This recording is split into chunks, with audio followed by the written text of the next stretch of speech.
préparez-vous à un voyage extraordinaire au cœur des montagnes du Moyen Atlas au Maroc. Ah oui. Aujourd'hui, on plonge dans l'univers fascinant des femmes Amézi avec le livre Azeta, Tisser sa liberté fil après fil. Imaginez, des femmes qui tisent non seulement de magnifiques tapis, mais aussi la trame même de leur société avec des fils de résilience, de créativité et de force. C'est une belle image. Pas vrai? Ce qui m'a fasciné dans ce livre, c'est la manière dont il met en lumière les multiples rôles des femmes Amazigh. Oui. Elles ne sont pas seulement des mères et des épouses, Non. mais aussi des gardiennes de tradition, des conteuses d'histoire, des artistes, des entrepreneurs, des piliers de leur communauté. Exactement. Ben. On découvre par exemple que le mot Yema, qui signifie mère en Amazie, Oui. est à la racine de nombreux termes liés à la famille. Ah oui, Cela montre bien la place centrale de la femme dans cette culture. absolument. Et cette place centrale est magnifiquement illustrée par une anecdote que l'auteur partage. Sa grand-mère disait « Quand une femme s'arrête, tout s'arrête Ah oui. ».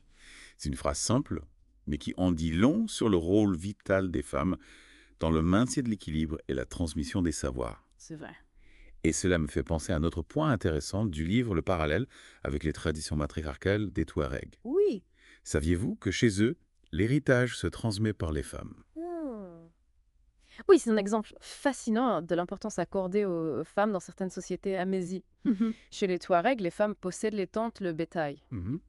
Et ce sont elles qui transmettent le nom de famille. C'est une inversion des normes patriarcales que l'on retrouve dans beaucoup d'autres cultures. Le livre nous plonge aussi dans l'univers des contes et des chants qui jouent un rôle crucial dans la préservation de la culture amézise. L'auteur décrit, avec beaucoup de poésie, ces soirées où sa grand-mère racontait des histoires au coin du feu, Oui. transmettant ainsi des traditions, des valeurs et des leçons de vie. Ce qui est fascinant, c'est que ces histoires ne sont pas de simples divertissements. Elles sont imprégnées de sagesse, de courage et de messages importants pour la communauté. Prenons l'exemple de Dihya, la reine guerrière qui a résisté aux envahisseurs arabes au XXe siècle. Son histoire transmise de génération en génération est un véritable symbole de résilience et de détermination. Absolument. Et elle nous rappelle que le courage d'une seule personne peut inspirer des générations entières. Oui. D'ailleurs, le livre mentionne aussi les Isras, Oui. ces poèmes chantés qui sont une autre forme de transmission de la culture. Oui, les Isras, ce sont des poèmes souvent improvisés qui abordent des thèmes variés comme l'amour, la nature, le travail, la guerre. Ils capturent l'essence de la vie quotidienne et de l'esprit amazi. Oui. L'auteur cite un vers particulièrement puissant, « Ure uret adrun dazirem atafoct », ce qui signifie « Je ne pleure pas, car je suis l'espoir du soleil levant ». Ces mots sont magnifiques et poignants à la fois. Ils incarnent la force et l'espoir qui animent la culture amaziée. Et en parlant d'art et de transmission, on ne peut pas passer à côté du tissage, qui est bien plus qu'un simple artisanat dans la culture amazie. Tout à fait. Le tissage est un langage symbolique, une forme d'écriture féminine qui permet de raconter des histoires, de transmettre des messages et de préserver des savoirs ancestraux. L'auteur nous raconte comment sa grand-mère lui a appris que chaque motif a une signification que tisser, c'est comme raconter une histoire. C'est une image très forte. Oui. Et cela me fait penser à cette anecdote touchante où la grand-mère de l'auteur doit rectifier une erreur dans un tapis. Elle explique alors à son petit-fils que dans la vie, comme dans le tissage, on peut toujours surmonter les obstacles avec de la patience et de la persévérance. C'est une belle leçon de vie, n'est-ce pas? Oui. Et l'auteur fait un parallèle intéressant entre le tissage et l'éducation. Ah oui. Sa tante qui a construit une école dans son village compare l'éducation au tissage. Chaque lettre, chaque mot est un fil. Oui. Et ensemble, ils créent quelque chose de beau et de durable. J'aime beaucoup cette métaphore. Elle souligne l'importance de l'éducation comme outil de construction de l'avenir. Oui. D'ailleurs, le livre nous plonge aussi dans l'ambiance vibrante des préparatifs d'un mariage traditionnel. Un moment fort qui met en lumière l'importance de la communauté et du partage dans la culture amazie. C'est fascinant de voir comment les traditions sont transmises et comment elles évoluent au fil du temps. L'auteur mentionne des rituels comme Asgwa, la célébration du premier anniversaire d'un enfant, qui s'adaptent aux réalités modernes tout en conservant leur essence. Oui. Et j'ai été particulièrement touché par le passage où l'auteur évoque l'inquiétude de voir les jeunes générations s'éloigner de leurs racines. Sa grand-mère s'exclame. Les jeunes d'aujourd'hui, ils courent après la modernité et oublient ce qui les rend uniques. Mais un arbre sans racines ne peut pas survivre. Ah, Ces paroles sont poignantes et nous invitent à réfléchir à notre propre rapport à nos traditions. Qu'en pensez-vous? c'est une préoccupation légitime. Mais le livre nous présente aussi des exemples de jeunes femmes qui cherchent à concilier tradition et modernité. Oui. Et c'est encourageant. Oui. Par exemple, Yamina, la cousine de l'auteur, est une étudiante en droit qui incarne cette nouvelle génération. Oui. Elle est tiraillée entre son identité amazie et la vie en ville, Mm. mais elle est déterminée à réussir tout en préservant son héritage.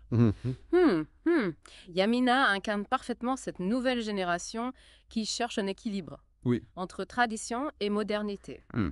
C'est un défi que beaucoup de jeunes issus de cultures riches et anciennes rencontrent aujourd'hui. Exactement. Mm. Et ce qui est inspirant, c'est de voir comment les jeunes femmes amazigh utilisent les outils modernes comme les réseaux sociaux Oui. pour partager leurs histoires et défendre leur culture. Oui, c'est un moyen puissant de faire entendre leur voix et de tisser des liens avec d'autres jeunes à travers le monde. L'auteur mentionne des exemples comme la chanteuse Fatima Tabamran et la militante Asma, Oui. qui utilisent leur plateforme pour faire connaître la culture amazigh et ses valeurs. Et la description de la scène de mariage où tradition et modernité se mêlent harmonieusement est une belle illustration de l'adaptabilité de la culture amazigh. On voit des jeunes femmes portant des caftans traditionnels, Oui. mais avec une touche de modernité, dansant sur la musique actuelle tout en honorant les chants et les danses traditionnelles. Oui. C'est une image forte qui montre que la culture n'est pas figée, mais qui évolue avec chaque génération. C'est une observation très juste. Et ce qui est intéressant, c'est que cette évolution est souvent portée par les femmes. Oui. Elles sont à la fois les gardiennes des traditions et les tisseuses de l'avenir. Le livre met en lumière cette dualité fascinante. Tout à fait. J'ai été particulièrement touché par le chapitre sur les voix oubliées. L'auteur y donne la parole à des femmes qui ont marqué l'histoire et la culture amazigh, mais dont les noms sont souvent méconnus. Oui, il met en lumière des figures comme la poétesse Mérida, d'Atlantique, dont les vers expriment avec force les aspirations et les frustrations des femmes de son époque. Oui. J'ai été très touchée par la citation de son poème « Ô lune, toi qui brilles sur les montagnes, emporte mes rêves là où ils trouveront la paix ». C'est une image forte qui évoque la beauté de la nature, Oui. mais aussi la quête de liberté et de paix intérieure. C'est magnifique. Et ces voix oubliées ne se limitent pas aux grandes figures littéraires. Non, Elles incluent aussi toutes ces femmes anonymes qui, à travers leurs chants, leurs contes et leurs récits, ont contribué à préserver la mémoire collective oui, et à transmettre des savoirs précieux. absolument, l'auteur rend hommage à sa grand-mère Aïcha, qui connaissait par cœur des dizaines de contes et de légendes. Oui. Ces histoires transmises oralement étaient bien plus que de simples divertissements. Elles servaient à transmettre des valeurs, à enseigner des leçons de vie et à maintenir un lien avec le passé.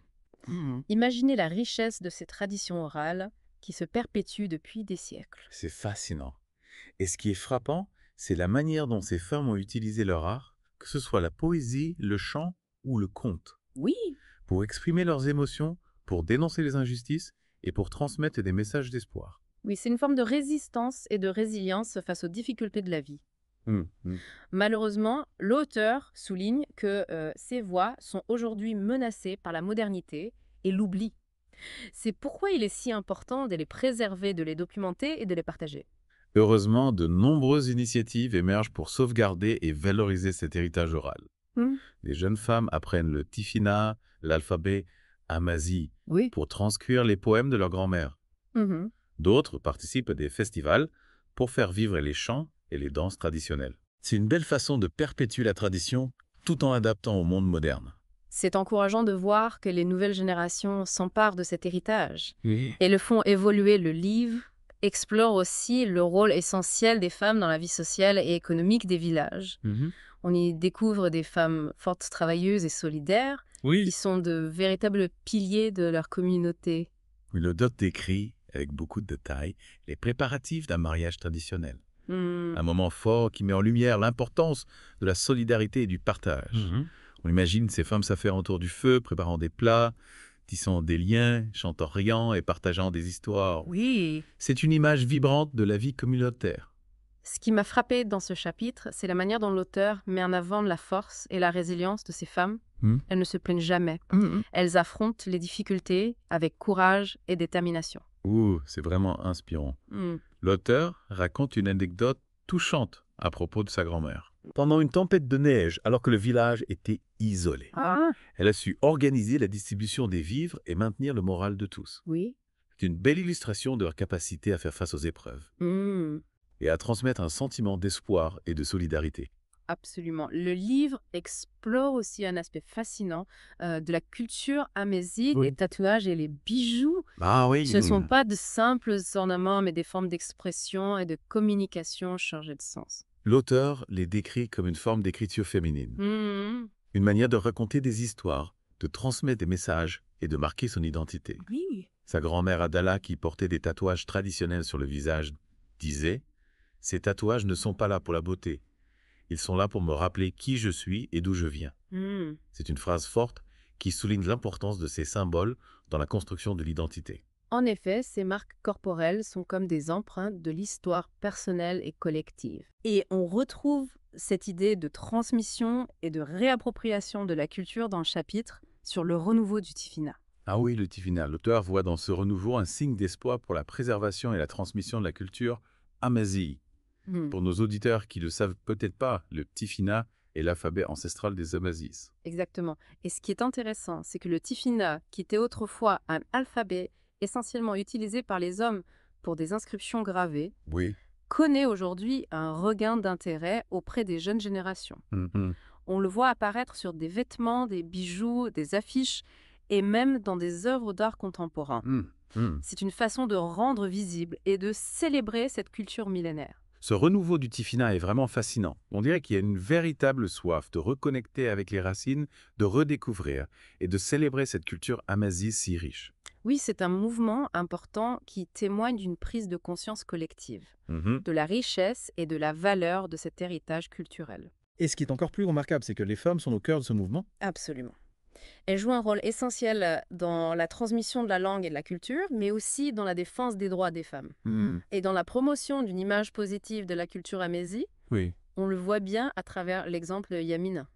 Oui. Cette jeune étudiante en droit qui incarne l'espoir d'une nouvelle génération de femmes amazigh. Exactement.